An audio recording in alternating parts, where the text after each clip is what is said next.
Em alguns momentos eu já abordei aqui no canal sobre o dom de línguas. E nós aprendemos que o dom de línguas na Bíblia é uma capacitação sobrenatural que Deus dá para uma pessoa falar em outro idioma a fim de comunicar o Evangelho, a fim de comunicar as verdades de Deus. Nós vemos isso em Atos capítulo 2. Cristo prometeu, primeiramente em Marcos 16, 17. Vemos isso em Marcos capítulo 2, Atos capítulo 2, ou melhor, Atos capítulo 10, Atos capítulo 19, 1 Coríntios 12 a 14. Então, em todos esses capítulos podemos ver que o dom de línguas tem um propósito evangelístico, né?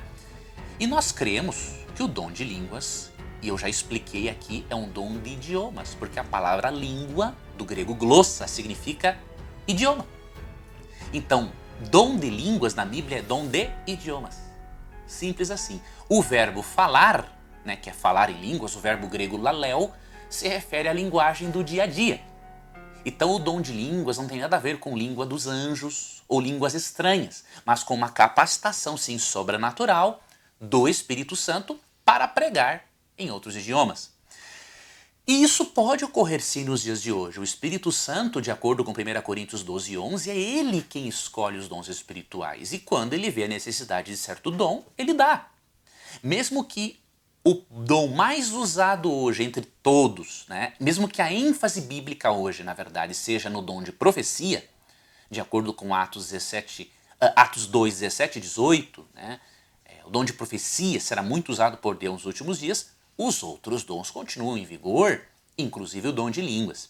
E eu vou repartir com você agora o vídeo de um testemunho de uma pessoa que recebeu o dom de idiomas para comunicar o Evangelho. Preste atenção, esse testemunho vai ser bastante esclarecedor. E lembre-se também que você pode ser um membro assinante do canal e receber outros benefícios, tá bom? Você pode ser um desses meus alunos assinantes, tá? Você vai ver no vídeo, né, e também na descrição como você pode ser um membro do canal. Eu gostaria de chamar agora aqui à frente o Antônio. Encontramos? Bom dia, Antônio. Quantos aqui na igreja conhecem o Antônio? Temos bastante pessoas.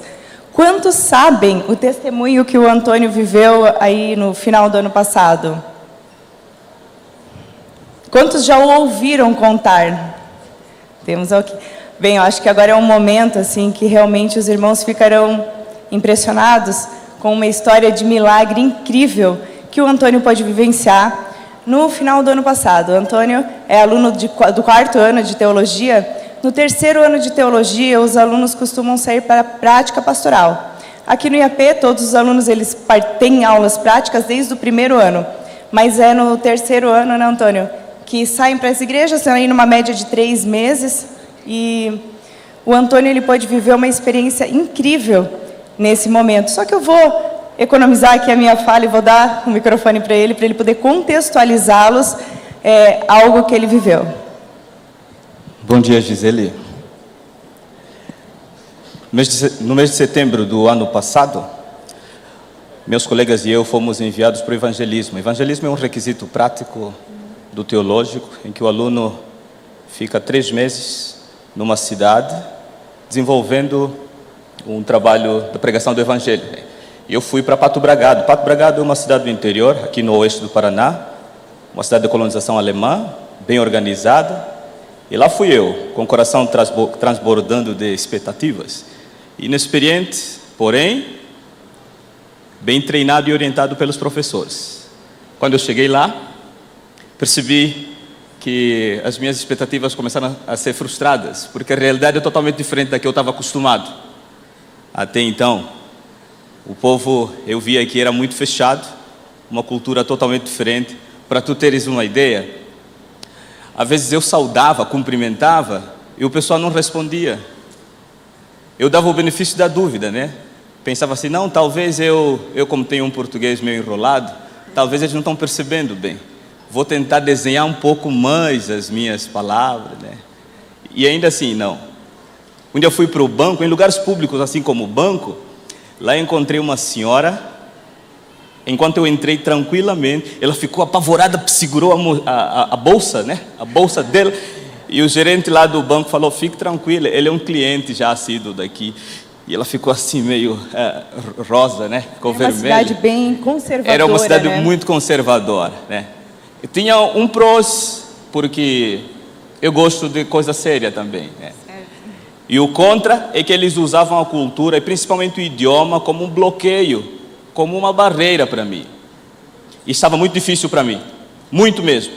Eu lembro que na primeira semana eu recebi a visita do meu professor para a área de teologia aplicada, e na despedida ele me orientou, me deu a seguinte orientação que eu levei a sério: Antônio, trabalhe duro e a despeito das situações adversas, não largue mão da sua comunhão com Deus. E aí eu orava a Deus pedindo que Ele me mostrasse o quão real é sua presença e a atuação poderosa do Espírito Santo. Em minha mente veio de forma muito forte o texto famoso dos métodos de Cristo, e eu me perguntava como eu vou misturar-se com esse povo que não quer que eu chegue perto, como eu vou suprir as necessidades se eles acham que eu não tenho nada para dar, como eu vou granjear-lhes a confiança se eles só desconfiam de mim, e como eu vou convidá-los então se nem o primeiro passo da misturação eu consigo dar. Junto com você tinham outros amigos, outros colegas, eles também enfrentavam a mesma dificuldade? De forma geral, não apenas pela tua nacionalidade, pela tua cor, mas de forma geral lá era um local conservador, Sim, não é? eu penso que não é questão de nacionalidade, nem cor. Ok. Porque eles estranham até um brasileiro que não faz parte do, né? E talvez se eles fossem também no meu país, o pessoal iria estranhá-los, né? Penso, embora não iria retalhá-los assim. Em que momento você quebrou essas objeções? Olha, eu passava pela praça da cidade e encontrei 3 senhores e eu resolvi ousadamente sentar perto deles. E quando eu sentei, eles levantaram e começaram a falar em alemão. Falei: meu Deus, mas como pode, né? Interessante, eu comecei a entender o que eles falavam. Eu fiquei impressionado e sorria para eles, só que eles pensavam que eu estava sorrindo porque eu era bobo. Só um detalhe, irmãos, para quem não conhece a história, é uma cidade típica de alemães, e lá eles costumam falar em alemão. Você alguma vez ouviu o idioma, se familiarizou, consegue compreender? Qual que é o seu idioma nativo? Meu idioma nativo é quimbundo, e o nosso idioma oficial do país é português. Então você fala esses 2 idiomas? Ah, sim. E você já havia conversado em alemão, já havia percebido isso? Aqui está a história, irmãos. Né? Nós vivemos... Esse é o momento do milagre. Se atentem a isso. Eu nunca estudei alemão, nunca falei alemão. Até hoje eu não falo alemão.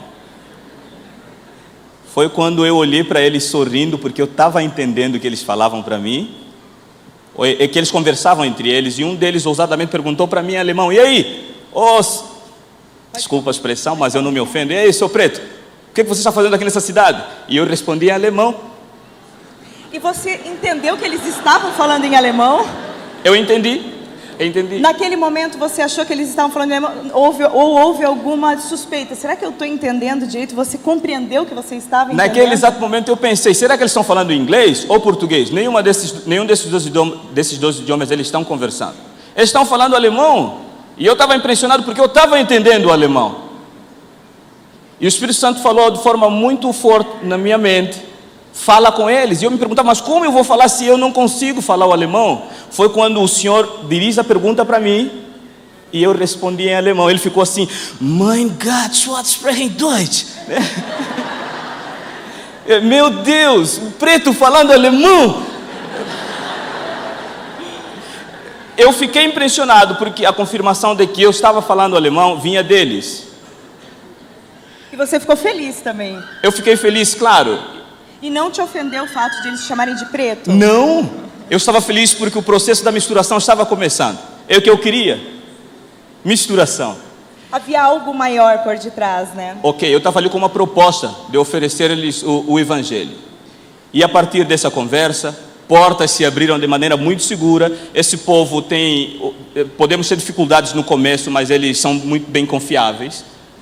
Portas se abriram, eles próprios me ajudaram com o envolvimento da igreja mais próxima da cidade, me ajudaram no desenvolvimento de todo o trabalho que eu fui lá fazer. E uma coisa interessante, nós conversávamos antes, eu e o Antônio, e ele esses colegas, novos colegas que você havia feito, né, que até o momento eles levantaram do banco, saíram, desprezaram, de repente eles te acolheram e eles simpatizaram muito com você e quiseram te levar para vários lugares. Você se tornou muito conhecido, muito popular na cidade, né? Sim. Qual foi o primeiro lugar que você foi ali por intermédio deles? Eles me levaram para conhecer uma professora de alemão, Terezinha Euler. E eles se impressionaram porque o alemão que você falava era um alemão raiz, digamos assim. Eles chamam de Hochdeutsch. O Hochdeutsch, eu nem sabia o que era o Hochdeutsch, né? Eu fiquei aprendendo depois. O professor, parece que, eu estou vendo que ele tem cara de alemão. Eu acho que ele entende. O Hochdeutsch é o alemão. Eles diziam para mim que era o alemão raiz lá da Alemanha, né? O alto, né? Do alto padrão. Então, o impressionante para eles era ver um negro falando alemão e o alemão do alto padrão. Eu creio que isso é capacitação do Espírito Santo. Eu creio nisso. E você entendeu, então, naquele primeiro momento, vocês ficaram ali conversando em torno de quantos minutos? 15 minutos. 15 minutos de conversa e você compreendia perfeitamente e tudo falando em alemão. Sim. Impressionante, né, irmãos? E eu fiz um trato com essa professora de alemão. Eu falei, eu vim me candidatar para ser teu aluno, você vai me ensinar alemão. Ela falou, mas você já fala alemão. Eu falei, não, mas eu preciso aprender a gramática. E em troca disso, eu quero também ser teu professor, porque eu sou professor. Eu sou professor de Bíblia. Meu professor me disse que eu era professor de Bíblia, não é mesmo? E ali nós trocamos fizemos esse intercâmbio. Ela me ensinou alemão, gramatical, na gramática, e eu lhe ensinei a Bíblia. E aí as coisas fluíram. Muito bom. E o Antônio teve uma experiência incrível. Ele foi convidado para o evento da cidade. Ele se tornou muito popular em toda a cidade, porque ele era o negro que falava alemão. E todos queriam vê-lo, né? Ele se tornou atração ali. Inclusive, o Antônio foi chamado para um dia em que havia um evento na cidade e ele foi chamado para falar em alemão na igreja luterana da cidade. Eles conta um pouquinho para nós como foi essa experiência. Eles estiveram comemorando os 501 anos de reforma e eles me convidaram para falar para mais da metade da cidade. A cidade tinha cerca de 6 mil habitantes. E aí eles me convidaram para falar em alemão. Eu comigo assim, meu Deus, eu não sei falar alemão, mas esse povo não entende que ich spreche kein Deutsch, né? Eu não sei falar alemão. E ele falava, não, mas você vai ter que discursar em alemão. Eu falei, Deus, se o Senhor quiser, faz de novo. Imaginem a sensação dele, né? Porque ele não tinha certeza de que ele falaria alemão, ele não compreendia. Então, assim, houve esse lado humano teu. Como que foi esse momento? A princípio, eu também me questionei. Mas quem sou eu para questionar um Deus que faz até uma jumenta se comunicar em linguagem humana? Será que não poderia ele fazer um homem se comunicar num outro idioma, pese embora nunca ter aprendido antes? Eu creio no poder e na atuação do Espírito Santo. E naquele momento, Antônio teve uma oportunidade muito grande. Ele falou, aproveitando as circunstâncias, sobre Lutero, né? Como a Bíblia foi o coração da reforma luterana. E eu compartilhei com eles essa mensagem para a honra e glória de Deus. E com isso, portas se abriram. Muitas pessoas vieram participar do evangelismo, que estava tão difícil, não é mesmo, Antônio? E como resultado, muitos aceitaram ser discípulos de Jesus através do batismo. E lá começou uma nova igreja adventista do sétimo dia. Louvado seja Deus. Louvado seja Deus.